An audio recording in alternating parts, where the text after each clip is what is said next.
Good morning, everyone. My name is Iftah Burman.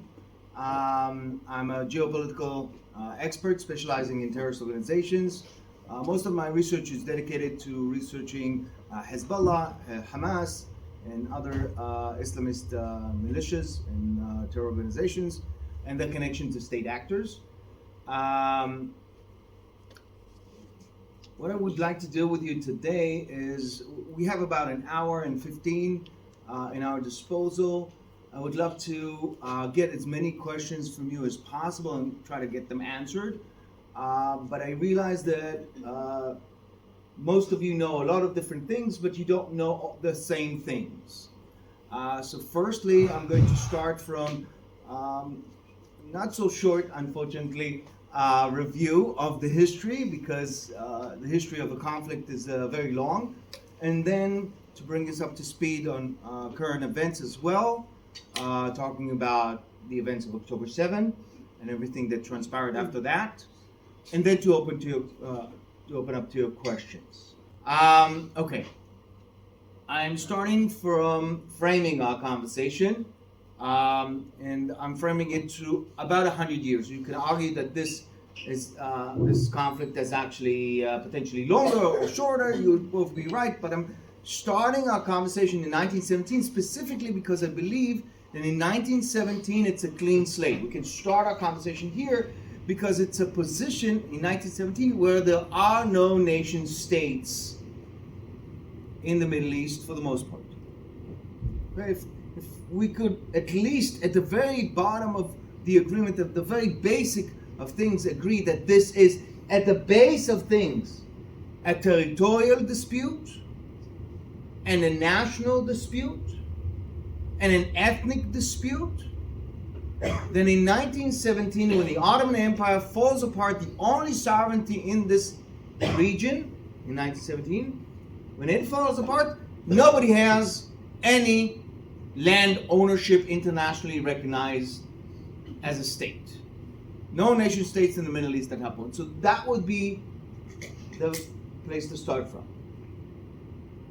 In 1917, one of these ethnic groups in the region, called the Jews, gets recognized for their geopolitical rights by the victors of World War I, the Brits. The British recognize that there are Jews here that deserve rights in the land of Israel-Palestine. That's how they call them, the land. But they also recognize that besides the Jews, there's other groups. And they name them non-Jews. No other name. In 1917, in the Balfour Declaration given to the Jewish leadership, recognizing their rights, it's Jews and non-Jews. 4 years later, they'll start referring to the non-Jewish communities as Palestinians in official documents. And in 1917 is here, Jews and non-Jews. Fast forward, the Jews and Palestinians are fighting each other, fighting against the British as well, until 1947, the British say, okay, we're leaving. We're not staying here anymore. But let's offer a division through the United Nations institutions. Division of land, partition between the two sides. Jews will get the blue parts. Palestinians will get the orange. And the international community will slice its own part. Jerusalem in the center. Jews immediately accepted. It's just a few months after the end of the Shoah, the Holocaust, World War II. Jews would take anything. Palestinians rejected the idea completely with the backing of the Arab League. And the UN accepts the right for the side that accepted to form a state. In 1947, the Jews are awarded the right to form a state of their own. In 1948, they do. The British leave. The state of Israel, founded in 1948, is subsequently invaded by Arab forces. And when this 1948 war was over, different things happened.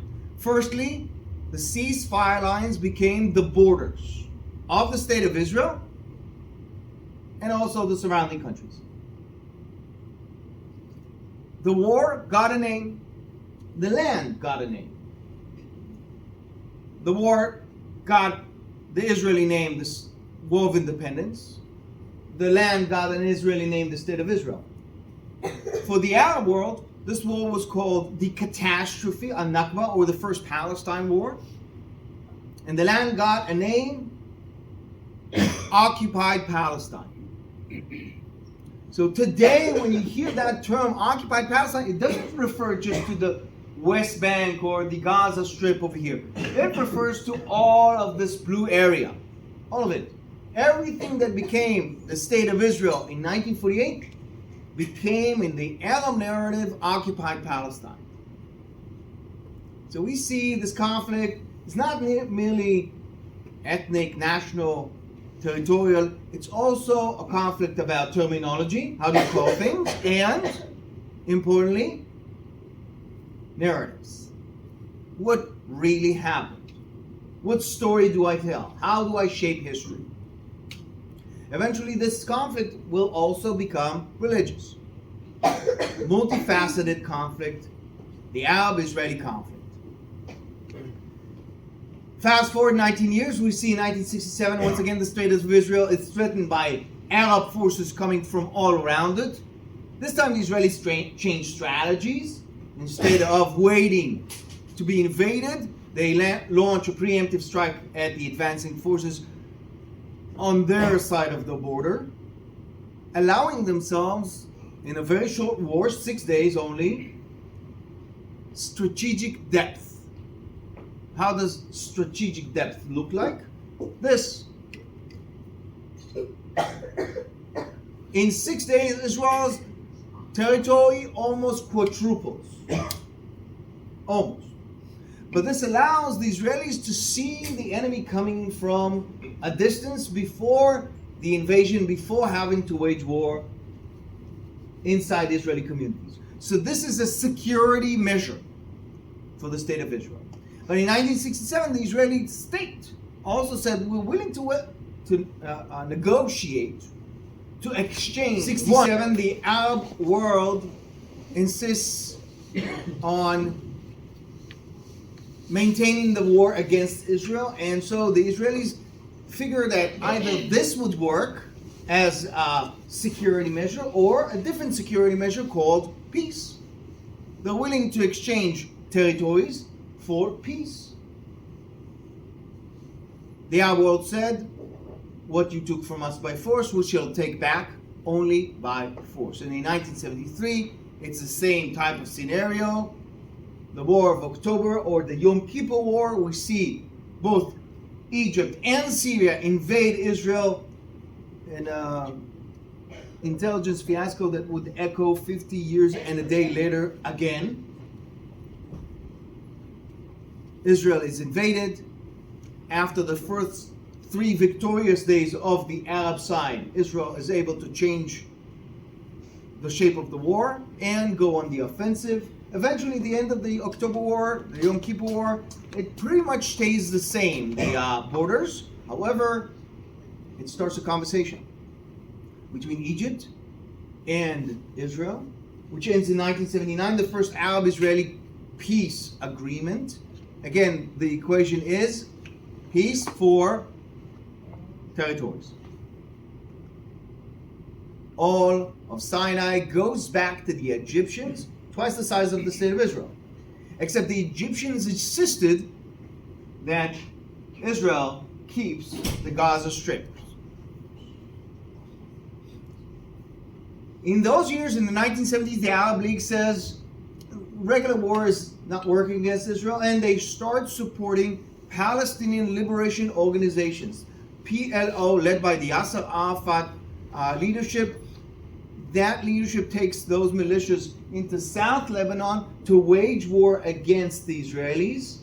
Until 1982, Israel invades South Lebanon, drives the PLO militias out of Lebanon completely, but decides to stay in Lebanon.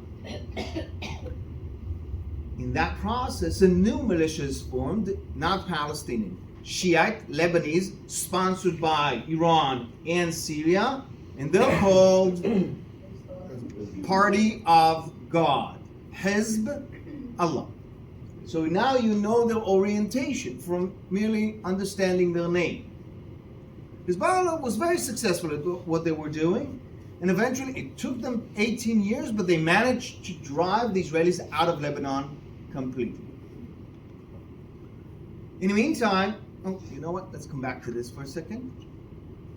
In the meantime, let's talk a little bit about the Palestinians living in the West Bank and the Gaza Strip. They're a marginalized community. Israel never declared they're keeping the West Bank or Gaza, never annexing those territories, never applying civilian law to those areas, never giving rights to the Palestinians living there. But in the same time, starting to build new Israeli Jewish communities in the West Bank and Gaza called settlements. We see this trend, the major trend of wanting to use the West Bank and Gaza as a diplomatic currency in negotiations. But on the other hand, a marginalized part of the Israeli government starts seeing West Bank and Gaza as a place where Jews can return to their homeland. So these two trends in the Israeli politics start being very apparent. The Palestinians never received rights in the West Bank or Gaza, but in East Jerusalem, Israel annexed East Jerusalem, taking the same war. And after applying civilian law, they also granted rights to all Palestinians living in East Jerusalem. And let's not forget Israeli Arabs.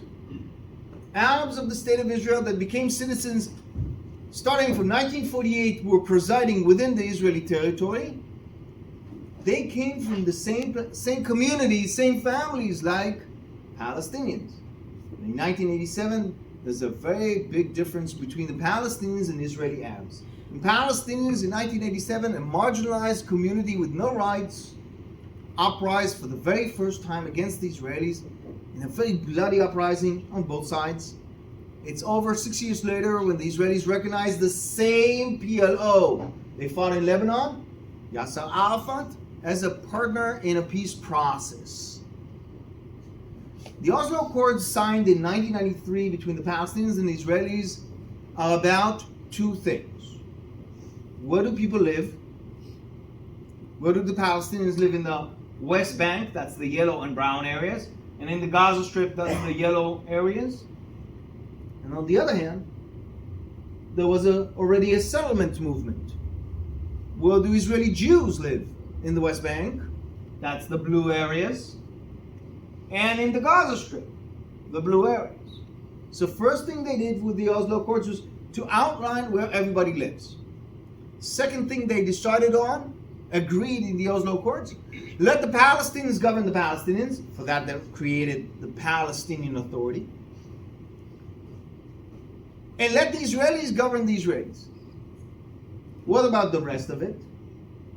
What kind of a solution are the two sides aspiring to obtain? Would it be a one-state solution, a two-state solution, a three-state solution, a no-state solution? What about a capital for a Palestinian state? Would it be Jerusalem? If so, how would it be divided? What about those refugees from 1948? During the war, two groups of refugees were created. From the Palestinian people, about 700,000 were displaced from what became the State of Israel to all surrounding areas. And in the same time, Jewish people from Arab states displaced into the State of Israel, what we refer to as Mizrahi and Sephardic Jews. About 700,000 of those. So we see an exchange of populations with refugees in 1948. In 1993, they haven't decided what's going to happen, what's going to be the legal status of those refugees, because you see, the Jewish refugees were fully assimilated into the State of Israel, normalized in their status. But Palestinian refugees were never assimilated in the Arab countries. the United Nations decided that their refugee status would be inherited then, generation after generation. So today they make up somewhere around 5.5 million people. Fourth generation already of people that have never visited the state of Israel, still claiming refuge from this place. So what would be the fate of these people? Never decided on. What was decided in the Oslo Accords? Two things. Where do people live? Yellow, brown, blue. Who will govern them? Israelis, Palestinians, Palestinians. What about the rest of the core issues? It says, let's talk again in 5 years. 5 years were over 26 years ago. This is still the status on the ground. But soon you'll see how these things shift as well. In the meantime, the Israelis negotiated a peace treaty with Jordan. Prime Minister Rabin was assassinated for those political reasons by an Israeli Jew. And finally, Israel pulls out of Lebanon in the year 2000. In doing so, Israel robs Hizballah of the reason of existence. Hizballah was created to fight Israelis in Lebanon. After the year 2000, there are no more Israelis in Lebanon. 2006, Hizballah launches an attack on a routine patrol of the Israeli military along the border. They killed 10 Israeli soldiers that day and kidnapped 2 of them into Lebanon, instigating the Second Lebanon War. The Israelis invaded, retreated after about a month. And that was the last major skirmish between the two sides until October 8th, 2023. In the meantime, Israelis and Palestinians are still negotiating, but Yasser Arafat deems the situation unresolvable. And so he gives an order to his 6 police organizations, start attacking Israelis. What starts in the West Bank and Gaza soon spills over to main Israel. And the second Palestinian uprising, Intifada, breaks out. Asks for 5 years bloodshed on both sides. At the end of it, there's very little trust between the two sides. However, the Israelis changed their strategy again towards the Palestinians, towards the fencing strategy. They built 2 fences. One in the West Bank, that's the red line. The other around the Gaza Strip, that's the blue line here. However, they treated either territory very, very differently. They said, we're building a security barrier around the West Bank to prevent terrorism coming from the West Bank Palestinian communities into main Israel. But Israel kept the settlement communities and the Israeli military in the West Bank, never removing those. However, for the Gaza Strip, Israel built a fence and then said, we're pulling out. The 8,000 Jewish Israeli settlers were disengaging all the military from Gaza. Then Israel says, let's see what happens. Spoiler, you already know what happened. October 7th. Because pretty much here is where October 7th starts. In 2005, the Israelis pulled out of Gaza. In 2006, the Palestinian Authority went on democratic election. Who won? Harakat al-Muqawama al-Islamiyya, the Islamic Resistance Movement. Hamas is the abbreviated name. Did you hear me say the word Palestinian? No. Because it's not a Palestinian organization. It's an Islamist organization. Now there's a big difference. With Palestinian organizations, their end goal would be a Palestinian state. With an Islamist organization, their end goal would be an Islamic state. Now, all Islamist organizations, that's their end goal. Islamic State all across the world, everybody becoming Muslim, coming under Sharia law of the Quran. The difference between different Islamist organizations, and some of them are perfectly legal, by the way, in Western countries, is how do you go about doing that? Now, if I start to convince you and I tell you, listen, you should be a Muslim. You're saying to me, I don't know. I don't think so. Maybe tomorrow, not today.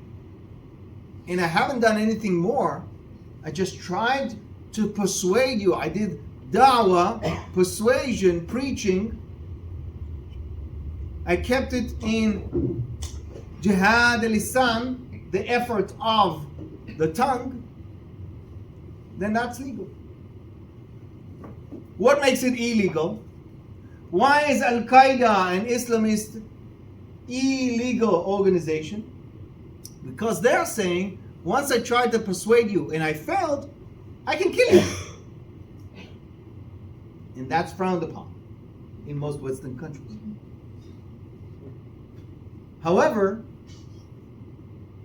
Al-Qaeda also has red boundaries, red lines.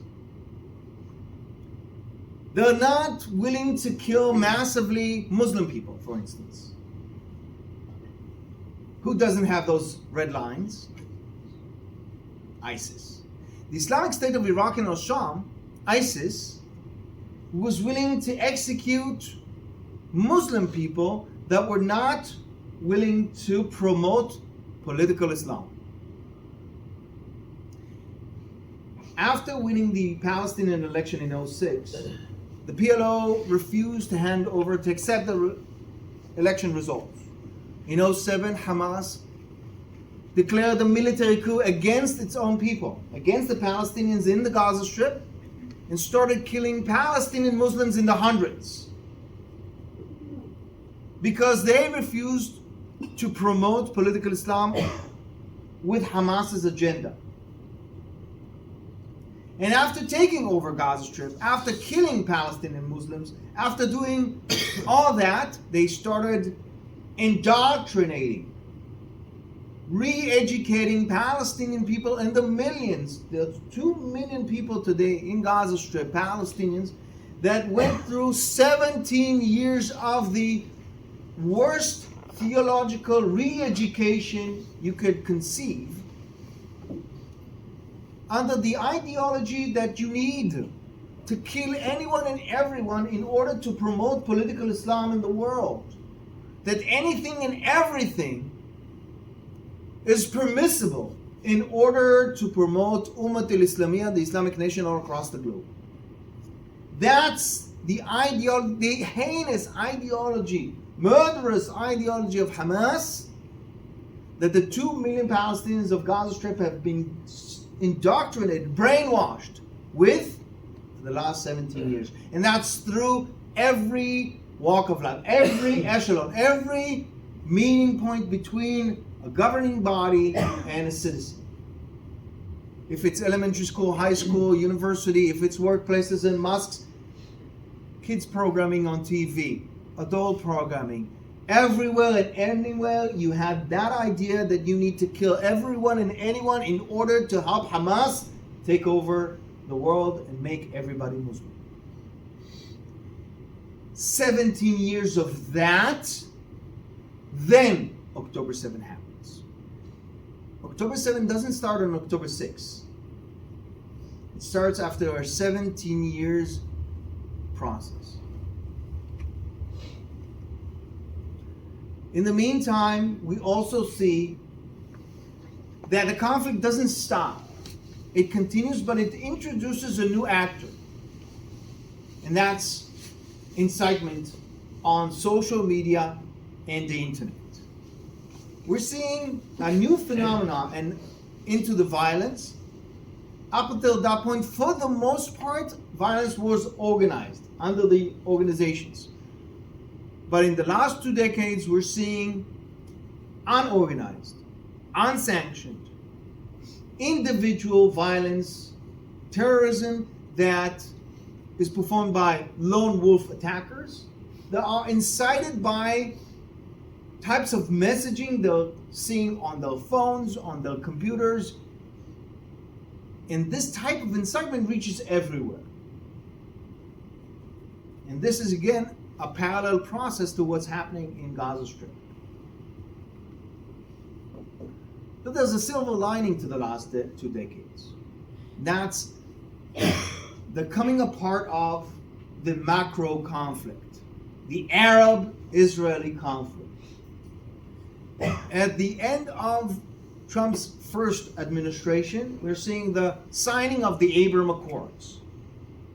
Peace and normalization between Israel and Bahrain, UAE, Morocco, Sudan. These countries are saying no more Arab-Israeli conflict. There's a much bigger conflict going on in the Middle East, and different countries are aligned accordingly.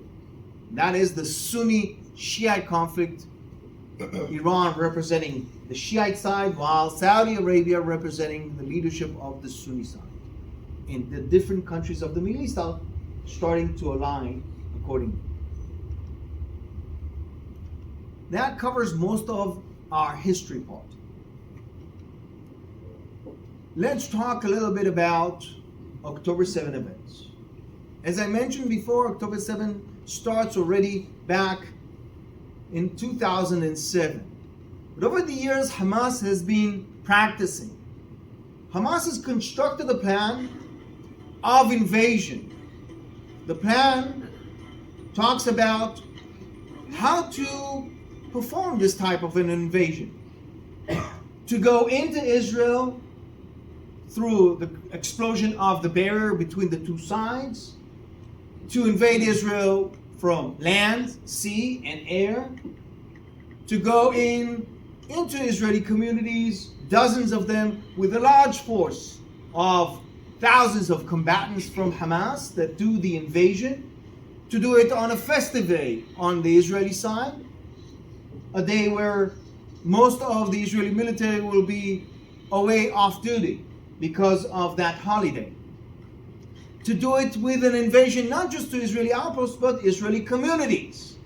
To go in the document that details this plan gives specifics. Once you're in, you kill, torture, rape, kidnap, and so on. This plan, Israel's intelligence corps had as late as April 22 and was discussing what to do, how viable, how attainable this Hamas plan of invasion would be. They dubbed it Wall of Jericho. Then decided that it's a plan for potential rather than something actionable. And if it would happen, it would be a 10% scale of it. Maybe 300 combatants invading in 2 or 3 breaches, going into 3 or 4 Israeli communities max. And when preparing the Israeli Army, Navy, and Air Force, they said, this is the contingency plan you need to make, according to a 10% version of what happened, which Hamas called Tufan al-Aqsa, the flood of the holy place in Jerusalem. First, what they did was to take out surveillance Israel had along the Israeli border with Gaza. Then to take out all defensive mechanisms, automated and remotely controlled machine guns and tanks along the security barrier.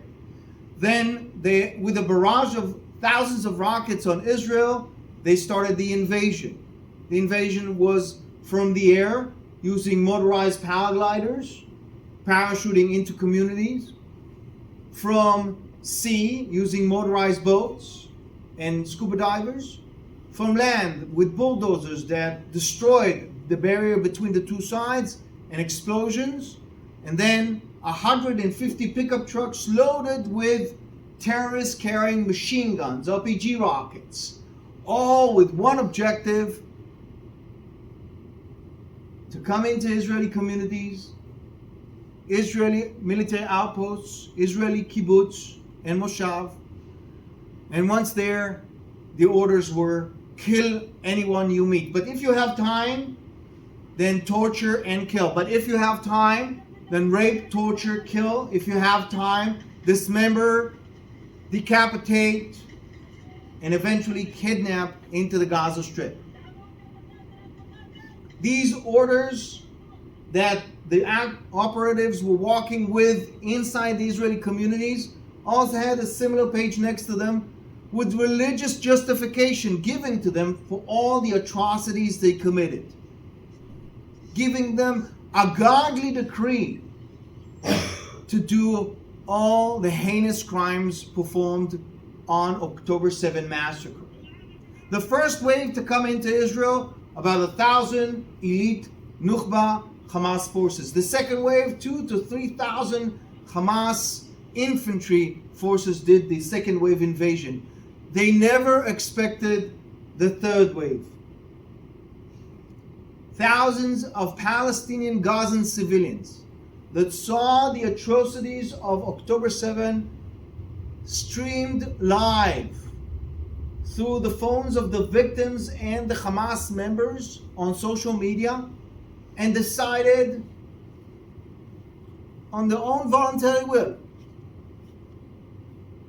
to come into Israel and participated in what many of them considered the best day of their lives, and participated fully in the killing, torturing, raping, kidnapping of Israelis that day. That term, uninvolved civilians of Gaza Strip, is not a black and white term. Today we understand that combatants in Gaza Strip don't walk around with uniform and guns all the time. Most of them are dressed most of the time in civilian clothes.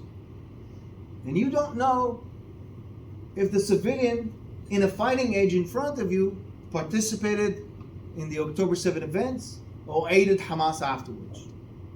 It's not a black and white situation. It's not a binary situation in Gaza Strip war ever since. These are two scenes of the massacre of October 7. The Nova Festival, a party that was going all night. Then in the morning, 6:30, they saw a line of pickup trucks hurling towards them, spraying bullets as they went. Each dot represents a person that was either killed and or kidnapped into the Gaza Strip. There are 350 people, most dots overlap each other, that were killed in the Nova Festival. This is Kibbutz Be'eri. The massacre there saw more than 100 kibbutz members taken from their beds, 6:30 in the morning. Kids, babies taken away from the safest place in the world for them, or killed in that place. These are two of the scenes. This is the entire scene. From Ashkelon and Zikim in the north, city of Sderot, the death road, different kibbutzim, communities, moshavim, all the way out, 12, 13 miles out to the city of Afakim. 1,200 Israelis were killed on October 7. About 900 of them civilians. 251 were kidnapped into the Gaza Strip. The Army, Navy, and Air Force were simply overwhelmed and underprepared for such an invasion. Some of these communities, terrorists came in 6:30 a.m., left 4 p.m., never seeing a single soldier, because the army was simply underprepared and overwhelmed. The first 2.5 weeks, the Israeli military was busy fighting within Israel, regaining control over Israeli communities and scanning for surviving terrorists. But after that, the Israeli military went into the Gaza Strip with two objectives: to destroy Hamas for their actions of October 7, to rid the world of that evil, and to retrieve Israeli kidnapped within the tunnels of Gaza Strip. Now, to understand how war looks like is something quite hard to imagine for people who haven't been to war. This is how it looks like from the Israeli perspective. The task is simply to go house to house, street by street, neighborhood by neighborhood, and to identify where the terrorists are, which building.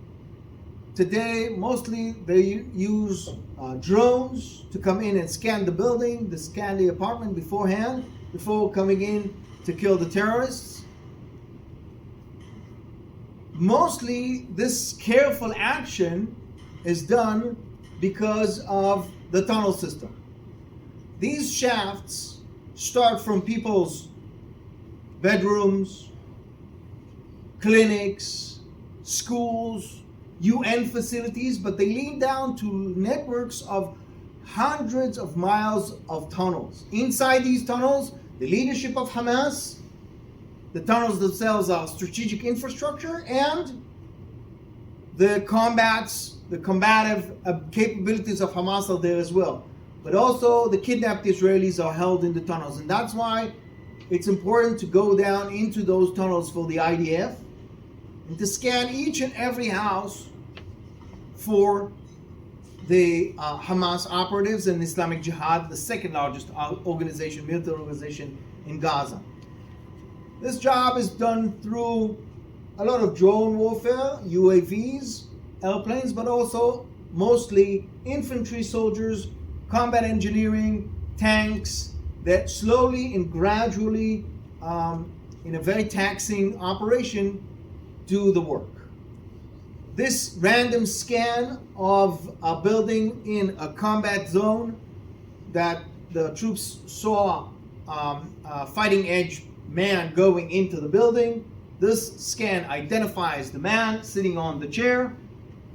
The tank fired a shell into the building, killing the man. When they came in to identify, turns out that was Yahya Sinwar, the leader of Hamas inside Gaza Strip. They had no idea that this was the orchestrator of October 7 massacre. They got to him by a careful, routine scan of each and every building, each and every part of the war zone. To see it from Hamas's eyes is something also unique. While the IDF takes the initiative and goes out to seek the Hamas actually takes a more passive approach, trying to target the IDF combat soldiers from a distance, trying to find out their vulnerabilities, and to target them with sniper rifles or artillery, or using people dressed in civilian clothing that run up to tanks and lay explosives on them, and then once they're running away, they're unarmed in civilian clothes, but this is what happens to the tank. Mostly what the IDF is encountering today are explosives.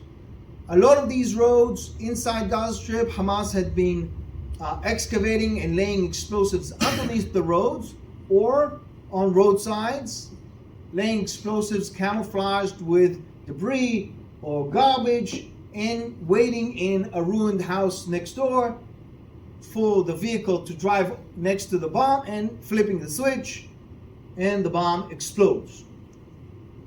This type of mechanism of popping out into a ruined structure, setting up explosives, or firing an RPG rocket, or firing a machine gun is the modus operandi, is the operational tactics of Hamas today, excavating new parts of the old tunnels that the IDF doesn't know about, popping out from the ground, firing the RPG at the vehicle, this case a bulldozer, and then popping back into the tunnel, and the IDF doesn't know where the combative Hamas is at. And the same scenario, like this one, the cameras are being used to monitor the IDF. Some of these cameras are very, very small. Vehicle reverse cameras are used widely to time the detonation process according to the presence of the IDF on the ground. This is a very taxing job inside Gaza Strip for the IDF to find and seek where the terrorists are, because again, they're hiding. There's no out in the open battlegrounds happening right now. This has been happening for about more than 20 months, I believe, by now, or about 20 months. There were two iterations of ceasefires, the first one being November 23 and the second January 25. In both instances, negotiations were conducted for an exchange of Israeli kidnapped for Palestinian terrorists serving time in Israeli prisons. The ratio on average, for the most part, was 1 to 10, 1 Israeli for 10 Palestinian terrorists.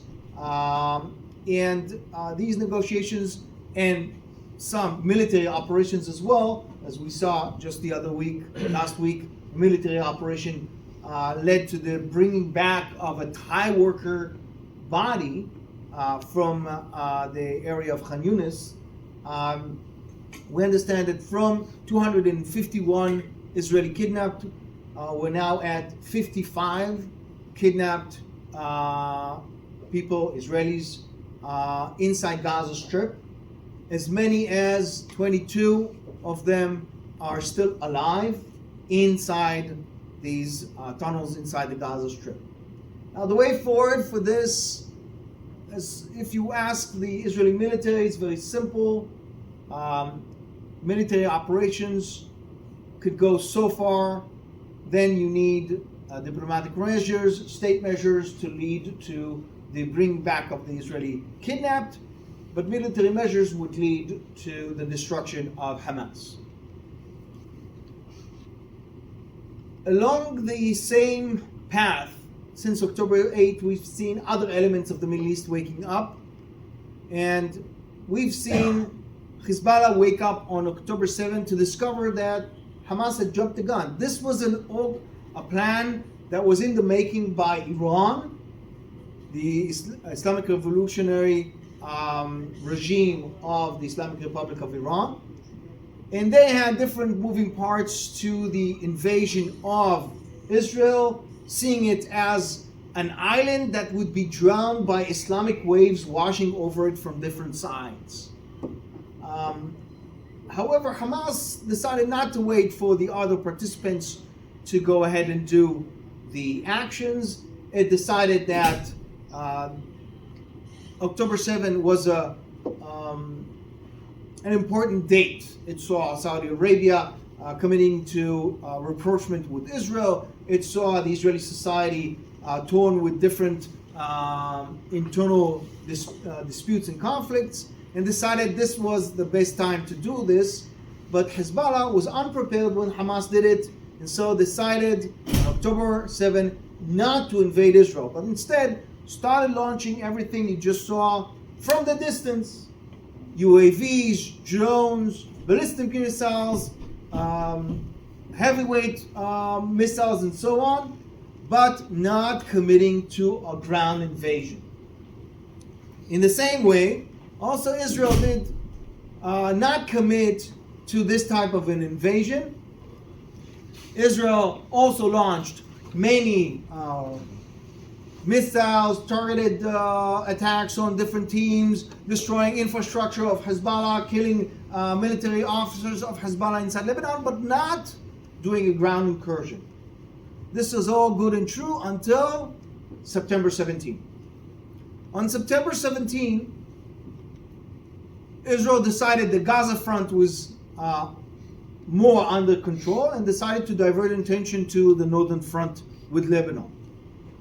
On September 17, the first operation to initiate the attack on Hezbollah was called the pager operation. Pagers are a device you carry in your pocket or in your belt if it's too bulky. And once it beeps, you get a text message, you take it out, you read it, and that's it. If you had time to take it out from the belt. This guy did not have time to take it out when it started beeping, so this happened. Notice there is no collateral damage. Not even one pair was hurt. But the guy is on the ground. 3,800 beepers, pagers exploded. Only a few dozens were killed of Hezbollah's operatives. But the most important part was 3,800 mid-level and upper-level Hezbollah operatives from the command and control centers, from the intelligence gathering capabilities, from the financial operations, from the aerial units, naval units.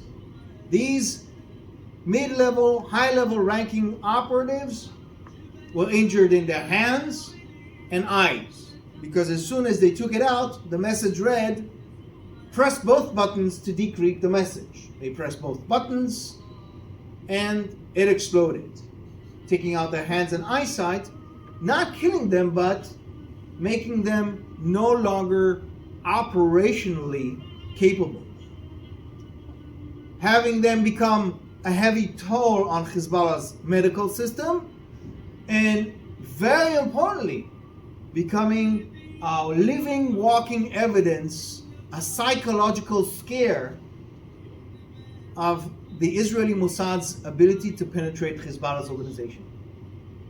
This is a video where several dozens of these injured Hezbollah operatives were brought to a holy site in Iran to pray for having their fingers grow back. In any case, then started the second phase. The IDF started targeting command centers and high-ranking commanders of Hezbollah inside Beirut in central Lebanon, taking out one command center after the other, taking out one commander after the other, and then started the third phase of a ground invasion of Israel into Lebanon. When Israel's military went into the communities, Shiite Lebanese communities next to the Israeli-Lebanese border, when it went into the houses, underneath those houses, the IDF found an elaborate tunneling system dug there for years that contained high-level guided missiles, copious amounts of munitions, guns, sniper rifles, guided missiles, and all kinds of different highly tactical military-grade equipment, including ATVs and vehicles, all in preparation for their part in the invasion into Israel from across the Lebanese border. The IDF took the next 2 months and destroyed all that infrastructure, and then retreating after taking out the 4 top tiers of Hezbollah's organization, command and leadership, chiefly Hassan Nasrallah, the Secretary General of the organization. The IDF cleared out Lebanese territory, minus 5 points. It keeps presence still, monitoring Hezbollah to prevent it from forced rebuild,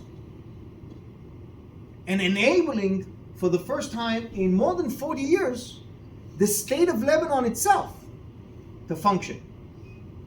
All of a sudden, after a long freeze, Lebanon was able to elect a president, a prime minister, a permanent government, and start to take Hezbollah's claws away from the different state institutions they were lodged in. But that's not the only thing that happened on October 8th.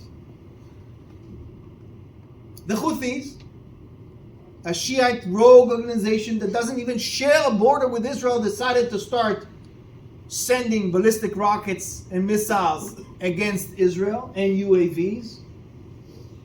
The Israelis are able to thwart most of these attacks, but sometimes it does land next to an airport in Israel. Another first.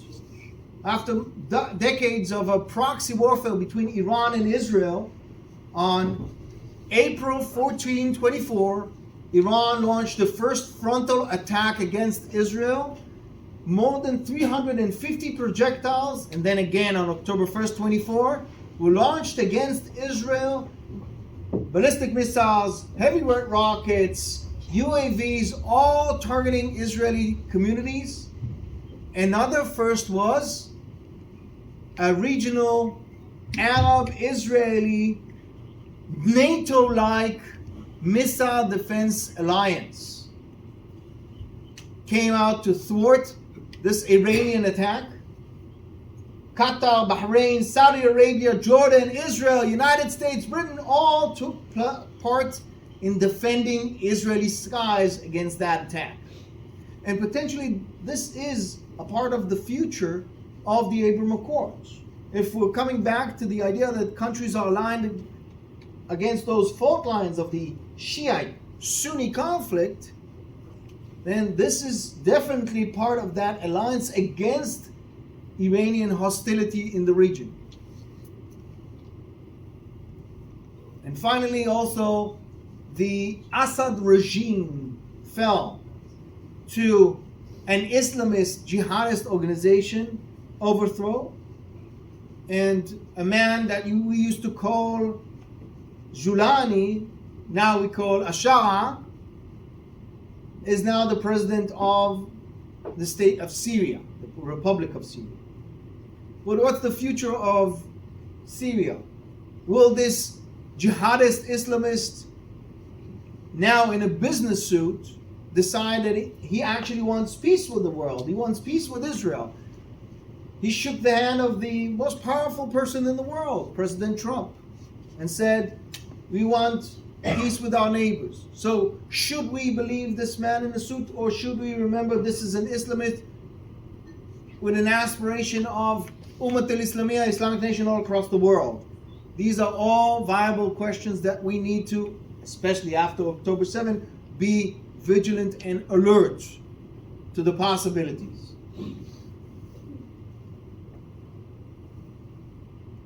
But when we discuss the next day, the day after, what are the plans for the Middle East? How will the Middle East look in the day after the Gaza war is resolved? How will Gaza look in the day after? Will it look like this?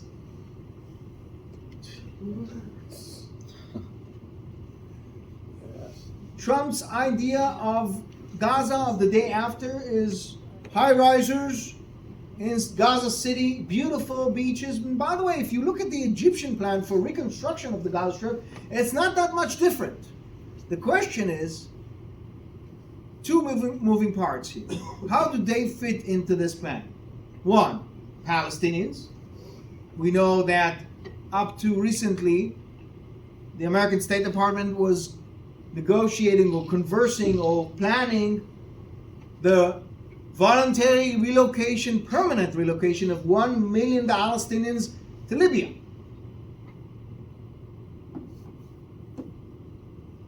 So, is this part of the plan? What will happen to Gaza Strip in the day after? And the second moving part, Israel. What would Israel's part be in that? If you're asking the Israeli government today,